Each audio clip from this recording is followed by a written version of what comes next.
Good afternoon, everyone, and welcome into our third week of our Rules of Golf webinar series. My name is Caleb McCall, and I'm part of the competitions team here at the VSGA. And we are also joined today by Amanda Braun. She is our Director of Championships and Golf Operations, and she will be leading our presentation throughout today. If this is your first time joining the webinar series this year, welcome. If you have joined the previous 2 weeks, welcome back. We're glad you're here and hope you get a lot of information out of this presentation today. Just a few housekeeping notes. If you are new today, we are posting all of our resources from our presentations on our website at vsga.org. If you go there, and then we have a resource center, and then from there we have a rules section, and then you will be able to see all of our recordings from the previous weeks, as well as the PDF version of our presentations throughout the 3-week series. Just a few other quick notes throughout the presentation today. We do want this to be an interactive session. We want to get to as many questions as we can. So if you have a question throughout the presentation, go ahead and put that in the Q&A feature there at the bottom. And then throughout the presentation, we will have question breaks, and I will get to as many questions as we can. If I cannot get to your question due to time, or there just being a lot of questions in one particular section, I will get to you via email. So just keep an eye on that, and I will most likely get back to you tomorrow. If we have any PGA members in attendance today and you're looking to get credit, go ahead and put your PGA number in the chat or in the Q&A feature, and we will make sure you do get credit. Also, one other quick note I wanted to make that seemed to help a few people last week. We do have a show captions feature at the bottom of the screen. This might be a good option for you if you're having some audio trouble. So that's there for you as well. And with that being said, I'll go ahead and pass it over to Amanda Braun, and she'll get us started.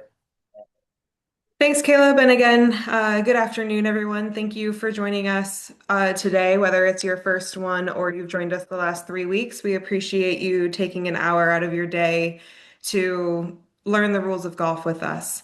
This week's presentation, we do have a lot to cover. So like Caleb said, we'll do our best to answer as many questions as we can, but just knowing we have a lot of content, we will get back to you at some point. It may not be live. It could be in the chat or it could be by email afterwards.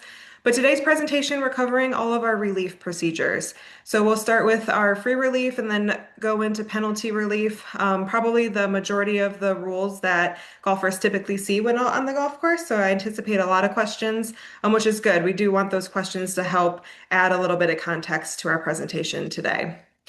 Starting with free relief. So when we talk about free relief, there's two different rules that cover this. We're going to start a little bit backwards with Rule 16, which is moving away from the interference, and then we'll move into 15 afterwards. Rule 16 is really about abnormal course conditions. The very first week, if you were able to join us, we learned about definitions, and abnormal course conditions are a definition all on its own. But if you go to that spot in the rules, it's just going to give you these four other defined terms. So when we talk about abnormal course conditions, we're talking about any of these things. Animal holes, which are any hole dug in the ground by an animal. It includes both the loose material dug out of the hole, any worn down track or trail leading into the hole, and any area on the ground pushed up or altered as a result of the animal digging underground. Ground under repair, again, its own definition, any part of the course the committee defines to be ground under repair. Typically, it's marked with white paint, as you see in that picture. Immovable obstructions, they're any artificial object that cannot be moved without unreasonable effort or without damaging the obstruction or the course. Typically, cart paths, sprinkler boxes or irrigation boxes, bird houses, those types of structures that are artificial and cannot be moved easily. And the last term, temporary water. Is any temporary accumulation of water on the surface of the ground, whether it's from puddles, from rain, or irrigation. They're not part of a penalty area and can be seen before or after the player takes their stance, but they must remain visible after the stance is taken. So it's not good enough that if you see it when you're going to take your stance and then as you kind of settle, the water recedes. That wouldn't be temporary water in that situation. It's not just muddy or soft ground. You physically have to see a little bit of water coming up around the player's feet if we're looking at stance alone. As we go through and learn kind of how to take relief from these different items, just know the relief procedure is going to be the same. That's why it's all grouped under this one rule, Rule 16. When we go to take relief, we need to figure out if we're even granted to take relief with this. And there's a couple different things that we look for. The first is where the ball is. Is the ball touching or is it lying on any of these objects? Then we would be able to take relief. If our ball's not touching or on it, do we have any physical interference from either our stance, where our feet are, where our body is, or our intended swing, which is both the backward movement and the forward movement of the club? The last one, if we don't have either of the first two, is on the putting green only if it's affecting our line of play. So line of play is not available for anywhere on the course. That one's only specific to the putting green. So that last picture on the right is just some temporary water that's puddling on the greens. If you had to putt through it, you would be able to find relief in that situation. But again, that one's only for the putting green. There are a couple exceptions to when relief would not be allowed. The first is if the ball lies in a penalty area. So if the ball is in the penalty area, we're not going to be able to take abnormal course condition relief. You have to go under the penalty area rules, which we'll cover a little bit later today.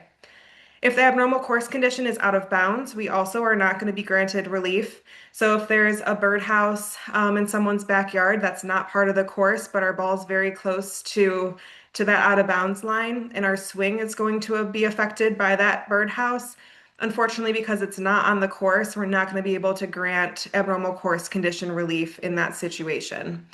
And the last one is if it's clearly unreasonable to play the ball, whether because it's something other than the abnormal course condition, maybe the ball is in a really tough lie where it wouldn't be possible for the player to play the ball anyway, even if they were being affected by an abnormal course condition, or if they're choosing either a club, a stance, a swing, or a direction of play that is clearly unreasonable. So that bottom picture is a player who's kind of stretching their stance out a little bit further than what their normal stance would be to try to convince someone that their foot would be affected and their stance would be affected. If that's the case, that wouldn't be granted to be able to take relief under this rule either. Before we figure out how we're going to take relief, we have another defined term we need to understand. So nearest point of complete relief is the very first step when we're going to talk about how to take relief from abnormal course conditions. Now, the nearest point of complete relief is that estimated point where the ball would lie that is nearest to the ball's original spot, but not near the hole. It's in the required area of the course. So if the abnormal course condition is in the general area, we need to stay in the general area, and where there is no interference from the condition in which we're trying to take relief from. So this picture does a really good job of showing that player's ball, stance, and swing would all be affected by the cart path. We need to figure out where the closest point is where the ball, the stance, and the swing would no longer be affected. This is going to look different whether it's a right-handed player or a left-handed player. When we're going to estimate that reference point, we're going to have to figure out a few things. So we have to try to figure out what club would we use if we didn't have interference. So if this player is 150 yards out, the first thing I would do is say, what club would you use in this situation? Maybe it's a 5-iron, maybe it's a hybrid. You grab that club, that's your starting point. From there, you're going to take your normal stance, swing, and then figure out what line of play you're going to want to make for this shot. Again, assuming that you didn't have any interference. From there, you would figure out where the closest point is to where that ball originally lies. So as someone who's a rules official, typically I would leave that ball in right where it is on the cart path before we figure out what's nearest. We go to one side of the cart path, make our figure out our stance where the ball would be and put a tee down where that ball is going to be, where you're not going to have interference anymore. Do the same thing on the opposite side, and then look and see which ball or which tee is closest to the ball that lies on that cart path. That's going to be where you're going to start, where the nearest point of complete relief is. In this picture right here, you can see with a right-handed player, that player is going to have their nearest point of complete relief on the left side of that cart path or the left side of that image. If this was a right or a left-handed player, more likely it would be on the right side of that picture. So again, just keep in mind that it could be different based on what the player normally does. The nearest point of complete relief relates to solely that only condition. So if we're taking cart path relief, we're only looking at where that player is going to have no interference from the ball, the stance, or the swing for the cart path. In this situation, it's maybe not going to be the best place, which is also why, as a rules official, I try to keep that ball in play and sitting where it lies. Because once you figure out where your nearest point of complete relief is, it may not be the best option for the player. Just because this player is going to be taking relief in the mulch, that would be where his starting point is when we go into taking relief.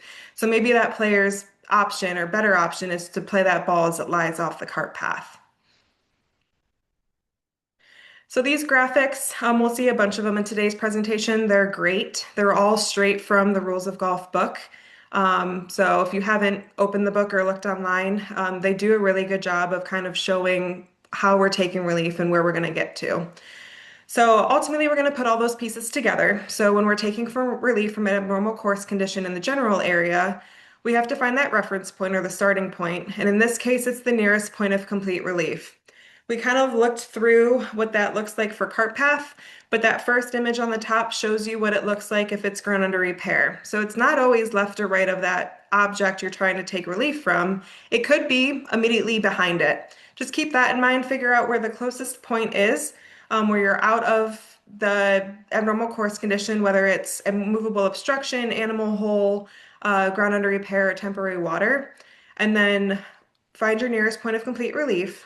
From there, you get one club length that is no closer to the hole and also not where you're trying to take relief from. So our top image there, taking relief from ground under repair, you have a full half circle relief area in this situation, assuming this player's ball is lying in the fairway, let's say. Whereas when we're talking about cart path, we're limited a little bit more to only a quarter circle because we can't go back into that cart path side. So it's a little bit different, but still the concept is the same and you follow the same steps for all of these. And then once we're figured out where we're taking relief from, we like our option there, pick the ball up, clean it, and drop it in that relief area. Again, following those dropping rules we covered in week 1. When we're talking about taking relief from a bunker, it's a little bit different. So we have two different options in this situation. We have a free relief option and we have a penalty relief option. So in a bunker, if we're taking relief from something, more than likely it's going to be temporary water. The whole procedure is the same. In order to get free relief, we must stay in the bunker. So we need to find our nearest point of relief that's in the bunker, and the relief area needs to remain in the bunker. We do have an additional option if we did want to get out of the bunker. It's going to cost us one penalty stroke, and we're going to use the back on the line relief option. So we're going to figure out where that ball lies in the abnormal course condition, line it up with the flagstick, go on a straight line outside the bunker as far back as you want, and drop the ball on the line. Once that ball is dropped, it forms the relief area. So we get a one club length full circle from where we drop it. And again, that's just going to cost us one penalty stroke. Our last part of Rule 16 is embedded ball. So when is a ball embedded? It's when it's in its own pitch mark, made as a result of the player's previous stroke, where the part of the ball is below the level of the ground. So again, this image is pulled straight from the Rules of Golf book. I've added those dashes to kind of just make sure that we understand what's below the surface of the ground. The ball does not necessarily have to touch soil to be embedded. You could have some grass or loose impediments in between the ball and the soil. But those are just three good examples of two of which that would be considered embedded, and the last one that's just stuck in high grass. The only place a ball is able to be embedded is the general area. So we don't have any embedded balls in penalty areas or bunkers. There is one exception where the putting green, you could also have an embedded ball, but with the special putting green rules, we're always able to mark our ball, lift clean, and repair any damage that the ball's caused. So that's why the putting green isn't totally included in this, but generally when we're talking about embedded ball, it's going to be in the general area. And what our relief looks like for that is very similar to what we just saw with abnormal course condition. So when a player's ball is embedded in the general area, we're going to get relief, and we have to find our starting point or that reference point. For embedded ball, it's going to be the spot right behind where that ball is embedded. So it's not exactly where the ball is itself, it's immediately right behind it. And from there, we still get our one club length, staying in that same area of the course, so the general area. And we just have to make sure we're not going closer to the hole. Caleb, we've reached our first question slide. I know we covered a lot there. Are there any questions that we need to address? Yes, we have a few questions. Someone asked if playing in a tournament and the course is very flooded, but it is still somewhat playable. How would temporary water apply? In this instance, the temporary water relief would apply. You would just find your nearest point. So if you're standing in temporary water, you would find your nearest point no closer to the hole, where your ball would no longer be in temporary water. If it's completely flooded, hopefully the committee would have discussed this prior to the round, and they could adopt the procedure lift clean in place, or preferred lies is the technical term there. And then another question about if your ball is in a penalty area and you are in an instance where you have an immovable obstruction, do you get relief from that? And then the answer to that is no, but there is a model local rule F24. If the committee does decide to include that, you would be able to get relief from that, but you would just have to stay in the penalty area. And then that's all we have so far. Great. So continuing on with our free relief, going back one rule to Rule 15, this section talks about when we're going to actually move the object we're interfering from. And it'll make a little bit more sense once we dive a little bit deeper.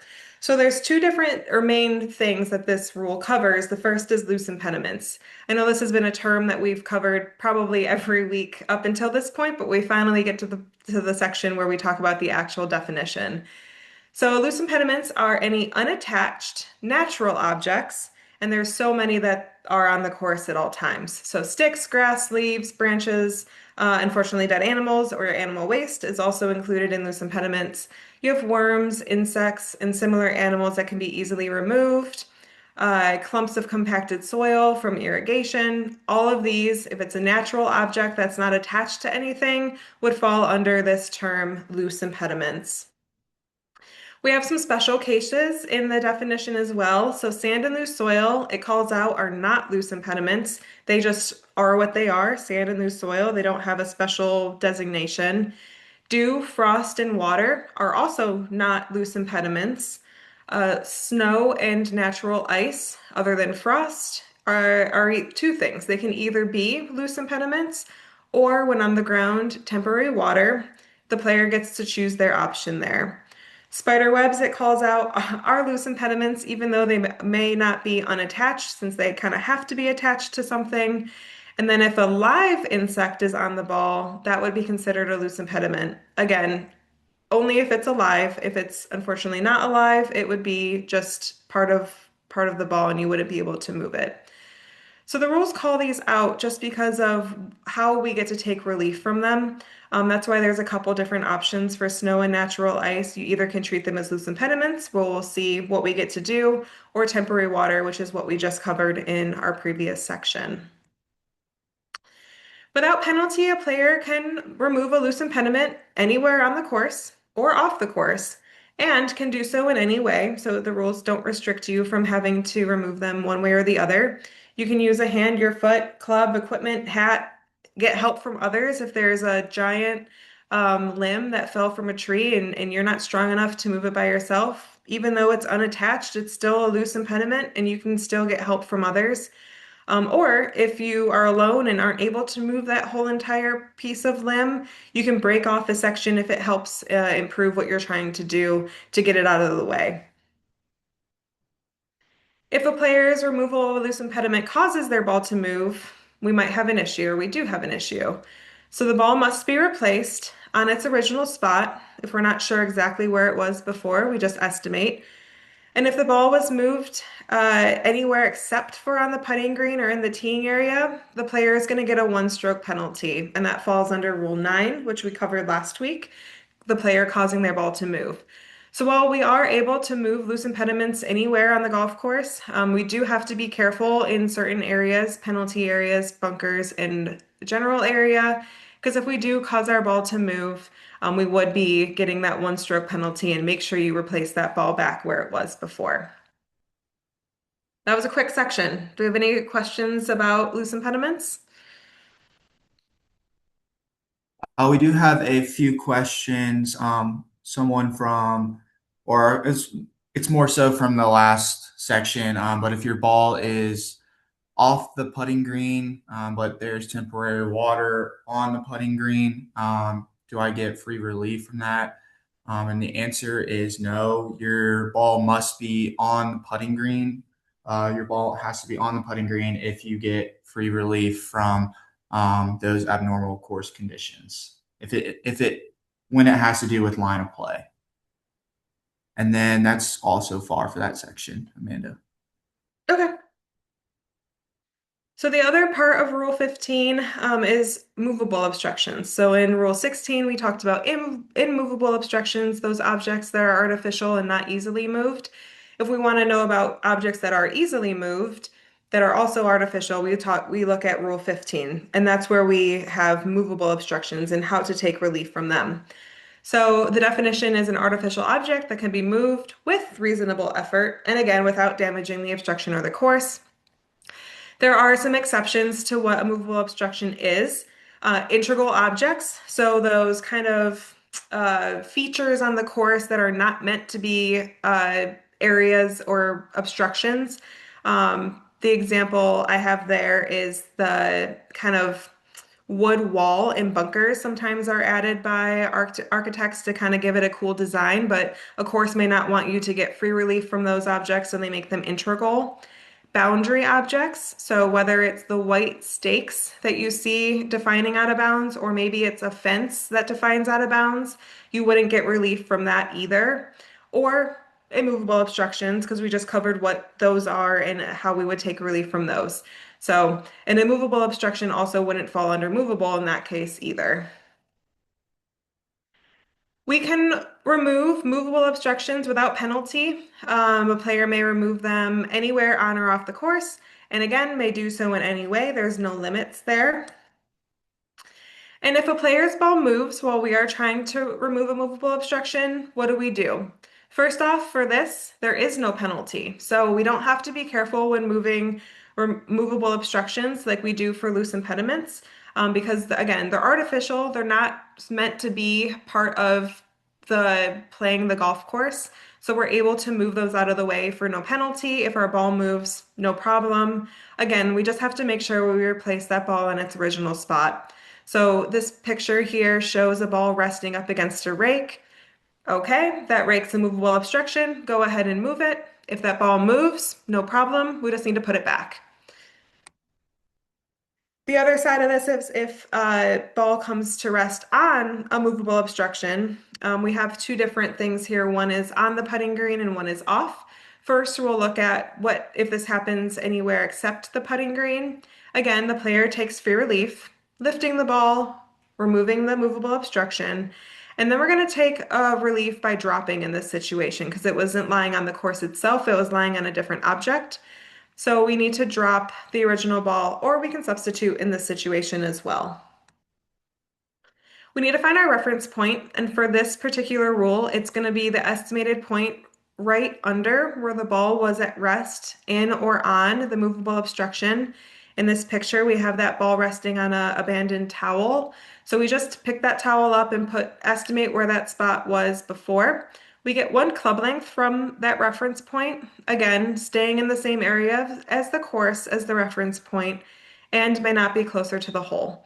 So in this picture, we're looking at more than likely the general area. So we just need to make sure that reference point stays in the general area. It could be in a penalty area. It could also be in a bunker. And you just have to make sure you stay in that same area of the course if you are taking relief for a movable obstruction. When we're on the putting green, it gets a little bit simplified. So again, the player gets to take free relief. We lift the ball, we remove the movable obstruction, and then on the putting green, we're just going to place that ball or another ball on that spot right under where it was at rest on that movable obstruction. So again, this image has a towel as an example. That ball came to rest perfectly in the middle of that towel. That player gets to lift the ball, move the towel, and then it's just going to place that ball right back where it was kind of resting when it was on the towel itself. All right, any questions with either loose impediments or movable obstructions? Someone asked, can you mark the ball before moving loose impediments? The answer to that is no, you cannot mark your ball. So if your ball is in some pine straw and there's a little rock next to it and you want to move that rock, you can't mark your ball and then move that rock. You have to take the risk if you want to move that rock. And if it does move your ball, when you do move that loose impediment, you would get a penalty there. And then there was another question about embedded ball. When your ball is on the green, all you would need to do there is mark your ball on the green, and then you would be able to repair that pitch mark from where your ball was embedded. So just make sure that you mark your ball first before fixing that divot there on the green. And then another question, if the ball rocks back and forth, is that considered movement? The answer to that is no. So you kind of see that a lot when you're watching golf tournaments on TV when they go to address the ball. The ball kind of oscillates back and forth, but it never leaves its original position. So your ball would not be considered moving in that instance, and there would be no penalty. And then that's it for right now, Amanda. Perfect. Those are really good questions. We're going to move into our penalty rules. So first up, penalty areas.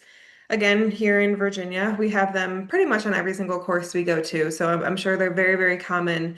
So we'll talk about what they are and how to take relief from penalty areas. First off, the definition. If you actually look at the definition in the book, I think it's like a page and a half. This is kind of the abridged version, but essentially a penalty area is any body of water on the course. Whether it's marked by the committee or not, it still would be considered a penalty area, and it includes all of these things: seas, lakes, ditches, rivers, any open water course, even if it doesn't contain water all the time.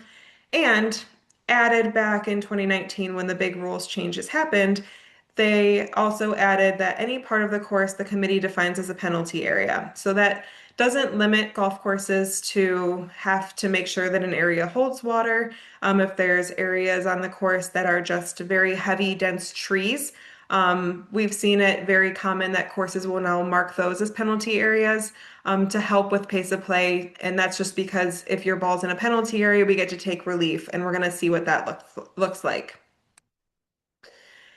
Penalty areas, a player may play the ball as it lies in any penalty area, or they can take relief. So just because it's called a penalty area doesn't mean you always have to take relief and take a penalty. If you want to play that ball, go ahead. There's no problem there. And you can do so basically as if it was the general area.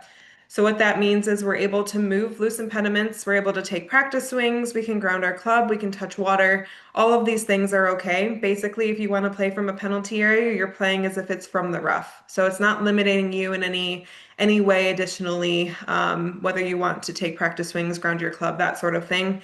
It's all just fine if you play from a penalty area. When we talk about penalty areas, there are two different colors. They're typically marked or should be marked. We have yellow penalty areas, which have 2 relief options, and then there's red penalty areas, which have 3 relief options, and we'll kind of see what all of these options are. So typically we see golf courses mark areas as red. It is a little bit more player friendly just because it has that additional option, but you can still mark penalty areas yellow if it makes sense for your golf course as well. When we're talking about penalty area relief, the first option is stroke and distance. Stroke and distance is something that is always available to the player anywhere on the course. There is not a rule that says a player cannot take stroke and distance relief. So just know that as we kind of continue through all of our sections today, that a player is able to always go back to where they last played from for 1 penalty stroke. So again, this is an option when penalty areas for both red and yellow. And what we have to do depends on where we last played from. So when we're taking relief, if we last played from the teeing area, the player is going to go back to that teeing area. They can tee that ball up if they want to. They can find a new spot in that teeing area as long as it's in that defined area, we're good. If where we last played from was the general area, a bunker, or maybe a different penalty area, we're going to go back to that spot. Again, if we're not 100% sure, just estimate. We get 1 club length, but need to stay in the general area, the bunker, or the penalty area, depending on where we last played from. Or if potentially the last spot we played from was the putting green, maybe we putted it too hard and it fell into the penalty area. It could happen. You can take stroke and distance and put that ball back on the putting green just by placing it on the previous spot where you last putted it from. So stroke and distance relief, again, we'll see it through the rest of our sections today, but that's the how you take stroke and distance, and you're always able to take stroke and distance anytime throughout a round. Back on the line relief, we kind of talked about it a little bit when we were back in abnormal course conditions, but for penalty areas, it is an option for both red and yellow. So either of these you can also take back on the line relief. The player is going to drop the ball or substitute another ball outside the penalty area, finding the estimated point where the ball last crossed the edge of the penalty area. From there, you find that spot, line it up with the flag stick, and go as far back on that line as you want. Again, we're dropping on the line itself, and once that ball hits the ground, it forms our relief area. So once that ball is dropped on the line, as long as it stays within a 1 club length from where it hit the ground, we're good. So we get a full circle relief area when we're talking about back on the line. Typically, if a ball rolls forward, we kind of freak out and have to redrop. But remember, for back on the line, if it rolls forward, as long as it's within that 1 club length, we're good. We've still checked all those boxes for dropping and taking relief. So again, that ball is dropped. Where it first touches the ground, it creates the relief area, and we get our 1 club length in any direction. Again, forward, backward, left, right, no problem, as long as it stays within that 1 club length.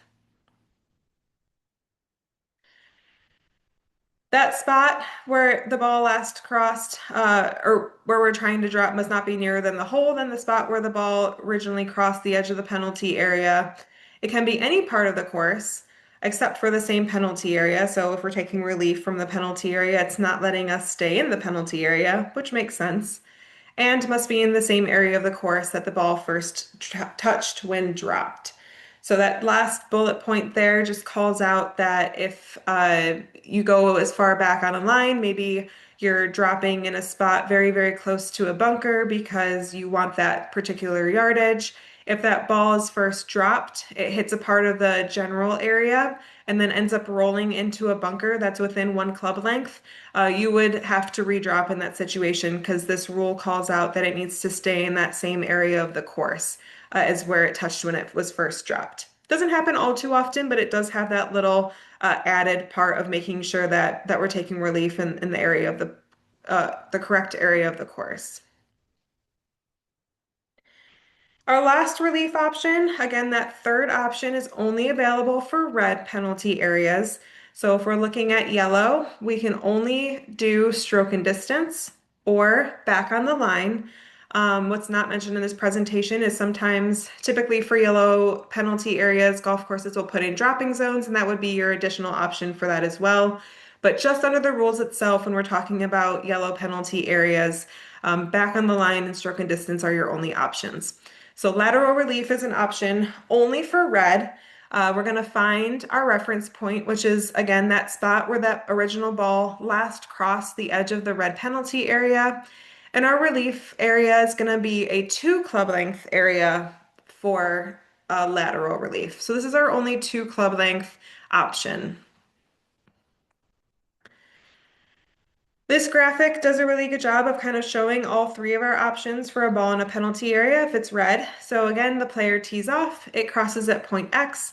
Our first option is going stroke and distance or back to that tee. And again, you see that whole entire teeing area is shaded. That player can tee it up. They can pick a new area in that teeing area. Option 2, back on the line. So finding where that ball last crossed the edge of the penalty area. Make an imaginary line from that point to the flagstick. Go as far back as you want on that line. We're dropping on the line itself. And once it hits the ground, it forms the relief area, which is a full 1 club length. And then our third option, because this is a red penalty area, we find where it last crossed at point X. We get 2 club lengths from that spot. Again, no closer to the hole. And we can drop anywhere in that 2 club length kind of shaded area. Caleb, do we have any questions for penalty areas?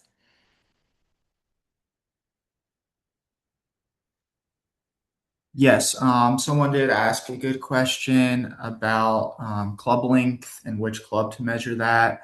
They said, must it be the club that you are using for that particular shot? And the answer is no. You would use your longest club in a bag, which would be your driver. And that's all we have right now. Perfect. Our next rule we're going to cover is Rule 19, which is unplayable ball. So unplayable ball is an option to a player pretty much anywhere on the course. We'll see when it's not. But a player is the only person who may decide to treat their ball as unplayable. Despite its name, no one can tell you that that ball is playable and that you can't use this rule. If you don't want to play that ball for whatever reason, you don't have to. We can go under this rule. The only exception to that is if that ball lies in the penalty area. The rules don't let you double dip, so you wouldn't be able to use unplayable ball in a penalty area. It's going to push you to the penalty area rules we just covered. But as long as that ball is anywhere outside of a penalty area, this rule is going to be an option to you. The one thing for unplayable ball is you do kind of have to identify your ball in order to use a couple options for unplayable ball. And that's just because of the relief option or the reference point. So our relief for unplayable in the general areas looks very, very similar to what we just covered with penalty areas. The only difference is the reference point or the starting point. So when we talk about unplayable ball, the reference point is going to be where that ball actually lies. Because of that, it's important to identify your golf ball. So if you aren't able to identify your golf ball, you wouldn't be able to use the back on the line relief or the lateral relief. Your only option would be stroke and distance in that situation. Again, we just covered stroke and distance is always an option to the player. And again, it's the first option when we talk about unplayable. For back on the line relief, once we figure out that that is our ball lying in a bunch of bushes or trees or whatever we're trying to take relief from, we're going to keep that ball where it is, line it up with the flag stick best you can, go as far back on that imaginary line, and again, drop on the line itself. Once that ball is dropped, it forms our one club length relief area. We can go ahead and lift that ball and move on. For lateral relief, same thing. We keep that ball as the reference point. We're going to measure 2 club lengths, left, right, behind to find our huge relief area. Again, lift the ball, clean it, drop it in that relief area for 1 penalty stroke. With unplayable ball, there is a little bit more of a chance, I will say. That ball does not necessarily have to be dropped and give you a great lie. So if in that situation we look at that shaded area in 3, if you were to drop that ball behind that last tree and you still had interference, because you followed all of the steps and you have that ball dropped correctly, it stayed in the relief area, that ball would be in play. So if you didn't want to take or didn't want to play that ball again, you'd have to repeat that whole entire process, take another penalty stroke in order to get out of the situation you're in. With that also, I always encourage players to figure out where they're going to be dropping before they actually pick up that ball. Because again, your 2 club lengths may not get you out of the situation you're trying to get out of. If it's a very, very wooded area, 2 club lengths might not be the best option. You might want to look at stroke and distance or back on the line just to make sure you're in an area that you're going to be more comfortable playing from. For bunkers, our options are all the same, except we need to be able to stay in the bunker in order to keep our 1 penalty stroke. So they did add a 2 penalty stroke option to get out of the bunker when we're talking about unplayable. So we'll walk through kind of the whole situation here in this image. Again, that ball is in the bunker. It's touching the sand. It's maybe just very, very buried in that front of the bunker, and we don't want to play it for whatever reason. To stay in the bunker, we can do back on the line or lateral. Again, stroke and distance, always an option. If you last played that ball from the fairway or the tee, you can get out of that bunker for 1 penalty stroke. For back on the line, we keep that ball where it is, buried in the bunker, line it up with the flag stick, go as far back, staying in the bunker as we want, dropping the ball on the line, and again, as long as it stays within 1 club length, we've taken relief and we're good to go. Same thing with lateral relief. So where that ball is unplayable, we get 2 club lengths, again, staying in the bunker. We can drop for 1 penalty stroke. The other option to get out of the bunker, if we didn't want to do stroke and distance for whatever reason, is to only use back on the line, and it's going to be a 2 penalty stroke penalty or 2 stroke penalty. Again, where that ball lies unplayable, line it up with a flag stick, make an imaginary line going as far back outside the bunker as we want. We're dropping it on the line, and once it drops and hits the ground, we get 1 club length. Again, making sure that it's no closer to the hole than where that ball was originally unplayable. So essentially, if your unplayable ball is in the bunker, you can take free relief for 1 penalty stroke to stay in the bunker. You take an extra penalty stroke in order to get out using back on the line option. Stroke and distance, again, always an option to you. Still a 1 stroke penalty, and it could get you outside the bunker, but if for some whatever reason you didn't want to go back to where you last played from, the only option getting you out is back on the line for that additional penalty stroke. Any questions? Yes, someone asked, is lateral relief for penalty areas, is that 2 club lengths? And the answer to that is yes. It would be 2 club lengths for penalty area relief. For red penalty area relief, if you have an option for lateral, it would be 2 club lengths there. And I think that's what we got for this section. Perfect. Yep, it would still be 2 club lengths for unplayable as well. All right, Rule 18. A lot in this rule. We'll cover kind of the basics for it, but stroke and distance, which again, we've kind of hammered home through the last 2 sections. We'll talk about when a ball is lost or out of bounds, what do we do? And then provisional balls as well is covered in Rule 18. When is a ball lost? So a ball is lost when it is not found in 3 minutes. We now have 3 minutes to search for a ball. Uh, and that time begins when the player's caddy, if it's a team event or a four ball or an alternate shot, when the player's partner or their partner's caddy start to look for the ball. So it's not always necessarily just the player, it's the player's caddy, player's partner, partner's caddy, but that clock doesn't start if the general public start looking for it or if it's stroke play, the people you're playing with start looking for it. When is a ball out of bounds? It's out of bounds only when all of it is outside the boundary edge of the course. So we have great graphics here for both if we're using white stakes to define out of bounds, or maybe a committee uses a white line to define out of bounds.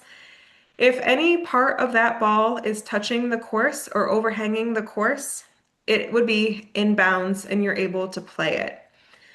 So it's only when that ball fully is outside or it's the course side edge or line we use to define out of bounds. So if that ball is fully over that course side edge, such as this image right here, and even the line itself, the course side edge would be kind of what we're looking at. So if that ball's fully on the white line, no piece of it is touching the course. So that ball would unfortunately also be out of bounds. Just remember, as we covered kind of in our first section today, these white boundary objects or white boundary stakes, they are not movable, even though a player could easily just go ahead and yank it out of the ground. Just know that those aren't covered or aren't part of the movable obstruction definition. So while we might be able to play this ball, we wouldn't be able to move these stakes. Same thing if this was a fence post, we wouldn't get free relief from that fence post because it is a boundary object. So it would force us into taking unplayable relief if we wanted to get away from those areas. What do we do when a ball is lost or out of bounds? The player must take stroke and distance relief.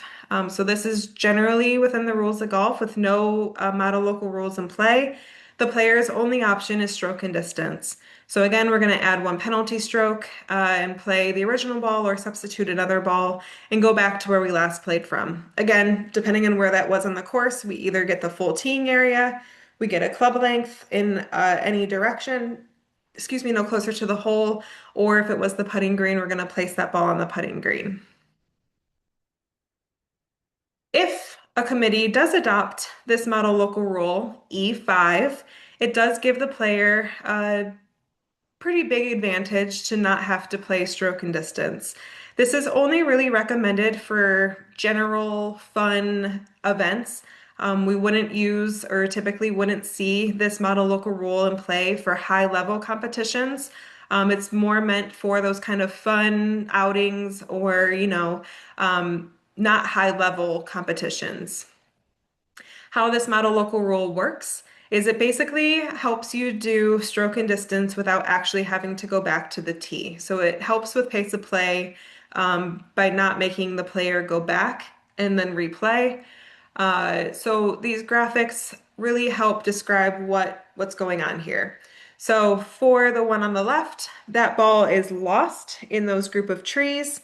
We're going to estimate where that ball is lost, find whatever yardage that is, or estimate that yardage. From there, we go to the closest fairway mode grass and find that same yardage. And then from that point, we get 2 club lengths further into the fairway, and we get anywhere within that area and as far back as you want becomes our relief area. So it's a very, very large area that we can drop for 2 penalty strokes. Again, it's the same as doing stroke and distance. Stroke and distance, you go back, you add a penalty stroke, plus you have to count the stroke you just made. That's how we get to 2. But we're basically guaranteeing ourselves a spot in the fairway for that 2 penalty strokes. For the image on the right, if that ball is out of bounds, we're going to find where that ball crossed the out of bounds line, find that yardage if you have a rangefinder or estimate it best you can. Again, go to the nearest fairway and go estimate that find that same yardage it was out of bounds, plus 2 club lengths, no closer to the hole. And from those points all the way to that out of bounds line, we have our relief area. So again, a very, very large area for 2 penalty strokes. But again, we're guaranteeing ourselves basically a lie in the fairway at that point. So with model local rules, we just have to make sure that the committee has adopted them before we use them. So while this is an option, just make sure that whatever competition or maybe golf group you play with has this adopted before you use it. If they don't, your only option if your ball is lost or out of bounds would be stroke and distance, and actually going back to where you last played from and playing another ball. Any questions with our stroke and distance, lost ball, or out of bounds? Not necessarily those topics, but we do have a few questions from the previous sections. Someone asked about taking an unplayable on the putting green. Are you allowed to do this? The answer to that is yes. You can proceed under stroke and distance, or the 3 options there: stroke and distance, back on line relief, or your option for lateral relief with unplayable ball. And then someone else asked, are you allowed to move red or yellow penalty area stakes? And the answer to that one is yes, you can. These are considered movable obstructions. So you're allowed to move those there. One note is for out of bounds stakes, you cannot move those as these are considered boundary objects. So if your stance or your swing or your intended swing is near an out of bounds stake, just know that you are not allowed to move those. And that's all for that section. Perfect. All right, we have one more piece of this that we're going to cover. So again, we've had a lot of great questions up until this point. Feel free to keep typing those in. We'll go through this section. We'll answer some of the questions that are in there and then follow up for the day or wrap up for the day. So provisional ball, the last piece of Rule 18. A provisional ball is another ball played in case the ball you just played might be out of bounds or lost outside a penalty area. So provisional balls are something that as a rules official or someone who runs tournaments, we highly encourage. We would love to see more provisional balls being played because it's just going to help with pace of play. It's going to help the player if they do find their ball out of bounds or they can't find their ball and it's lost. They don't have to go back to where they last played from. We get to just keep playing with that provisional ball. The main thing here is it has to be outside of a penalty area. If a player knows their ball is in a penalty area, they are not allowed to play a provisional ball. Again, it's just the rule saying you can't double dip. The penalty area rules are going to get you relief, so don't worry about provisional balls if you absolutely know your ball's in a penalty area. We have some examples. So if your original ball went toward a boundary object or a boundary line and it might be out of bounds, play a provisional ball. If you find the original ball inbounds, great. Pick up your provisional ball and keep playing. If you do find it out of bounds, you're just going to add that 1 penalty stroke for essentially playing stroke and distance and continue playing as well. When your original ball went somewhere on the course outside a penalty area where you don't think you're going to find it, we're thinking high grass, areas of heavy trees, heavy bushes, that sort of thing, play a provisional ball. And the last one, when your original ball might have gone into a penalty area, but it also might be somewhere outside the penalty area, the rules allow you to play a provisional ball here too. So if you have a ball going toward a penalty area, but it's also an area with heavy trees or high grass, play a provisional ball, because in that case, you are still allowed to continue playing with the provisional if we do either not find your original ball and we kind of have a pretty good idea it didn't go in the penalty area. Or if we do find your original ball and it is in the penalty area, we go under the penalty area rules and we have to abandon that provisional. So just keep in mind, provisional balls are only helping the player. And there's a couple things we need to do if we do end up playing a provisional ball. The first is before the stroke is made, the player must announce that they are going to play a provisional ball. The rules are very particular when it comes to defining what announcing means. So it's not enough for the player only to say they're playing another ball or playing again. It's not descriptive enough. The player really should use the word provisional to differentiate that they are playing under Rule 18.3. I would also highly encourage a player to play a different number or mark their provisional ball in a different way. So if you do find your original ball and your provisional side by side, you know which is which. So a couple of things we just want to keep in mind if we do end up playing a provisional ball.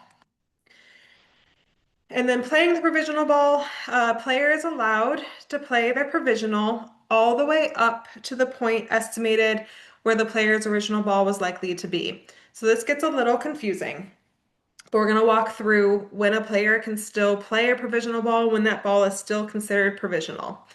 So player for hits from the tee, their original ball is lost in those trees over to the left or the top of the screen. As they should, player plays a second ball, announces it as a provisional ball, and lays up a little bit closer, and it lands at point A. That player can go up and play their provisional ball from point A to point B, and it is still a provisional ball at this point because that ball was played from a point further away from where that original ball is estimated to be. So that player walks up, plays their provisional from point A to point B, then goes over and can look for their original ball if they want to. If they find it within 3 minutes, great. Nothing, no harm, no foul with that provisional ball. We just can't play it anymore. We have to proceed with the original ball. If that player doesn't want to look for it, that's fine too. Player moves up to point B, and from the spot, once they hit or make a stroke from spot B onto the putting green, that ball becomes the original ball. Again, because it was played from a spot closer to the hole than where that original ball was estimated to be.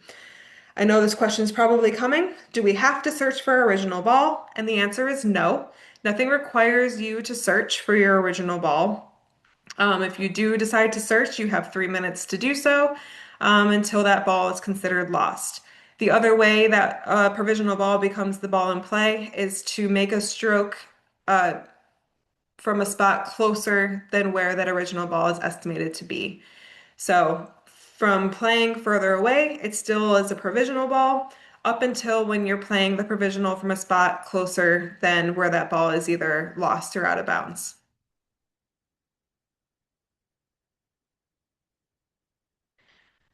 We have some examples of when we must abandon the provisional ball. So when we cannot proceed with it anymore.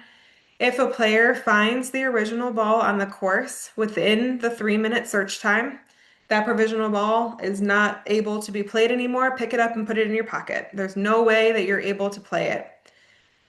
You have to proceed with the original ball or under a rule, whether it's unplayable or stroke and distance, again, going back to where you last played from. The other situation we have outlined here is the player finds their ball in, or it is known or virtually certain that the ball is in a penalty area. Again, if we are virtually certain, which is 95% sure that the ball could be nowhere else except for in that penalty area, we cannot proceed with our provisional ball. Pick that ball up, put it in your bag. The player can either play that ball from the penalty area or again, they would proceed under the penalty area rule. So a couple situations there where our provisionals cannot be played. Other than that, it has no harm in playing it just again to help with pace of play and to prevent a player from having to go back to where they last played from. And with that, we'll cover a couple more questions and then we have a quick closing. Yes, we have a few good questions here. One question is about if my group and I are playing and it's an extreme dogleg right, and I hit my shot and I'm not sure where it goes, and I have no idea, or anyone in the group has no idea that there is a penalty area up ahead. Am I allowed to hit a provisional ball? The answer to that is yes, you can hit a provisional ball there if you are for certain that there is no penalty area up there and it might be just lost and you just want to hit a provisional ball. However, once you get up to that point and you see that your ball is in the penalty area, that provisional ball is no longer in play and you must proceed under the penalty area relief options there. And then another question here. Let's see. What if someone, or what if I hit my shot and I hit a provisional and I do not want to find my original ball because I don't want to play it and I want to play my provisional, but someone finds it that's not in my group and I'm made aware of that. And the answer to that is unfortunately, you will have to play that ball if it is found. So, for example, in our tournaments, our rules officials, we always, tell our rules officials we do not want you to go searching for balls in the woods because a player might have hit a provisional ball, and we do not want to find that. And because if we do, they're going to have to play it.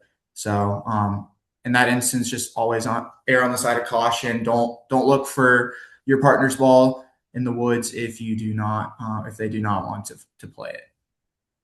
And that's all for this section, Amanda. Perfect.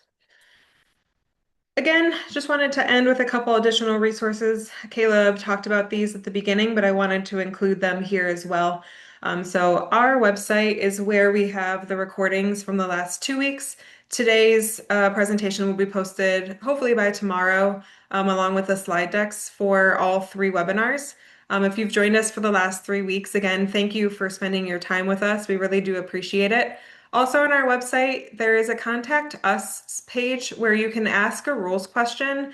Those rules questions typically come to me or another competition staff member. So if there's anything that comes up from now to whenever you go out and play golf and maybe something comes up, feel free to use that to send in any questions to us as the staff. We're happy to help answer them for you. The USGA, again, I know this has been included, but has a lot of great resources for the rules of golf. Again, they have their own Ask a Rules question section as well. So that's an option to you if you didn't want to go to us. They also have a lot of helpful videos. Jay Roberts from their staff puts on like 2-minute clips, typically once a month, if not more, with general things that happen with the rules. You can find those on YouTube or their Instagram page. And if you haven't done so, I would highly recommend, if you're very, very interested in becoming a better knowledge of the rules, to take the free Rules 101 class the USGA has.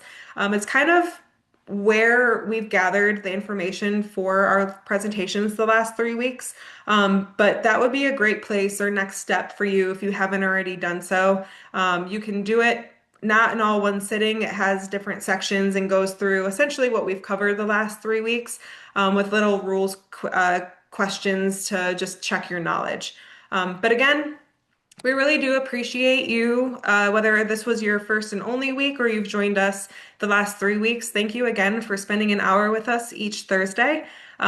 Please let us know if we have any questions. We are looking to do a quick survey just to gauge how this experience was to you and to help improve going forward. So thank you all again. We hope you have a great rest of your day, and please reach out if you do have any questions or anything we can help with. Thank you.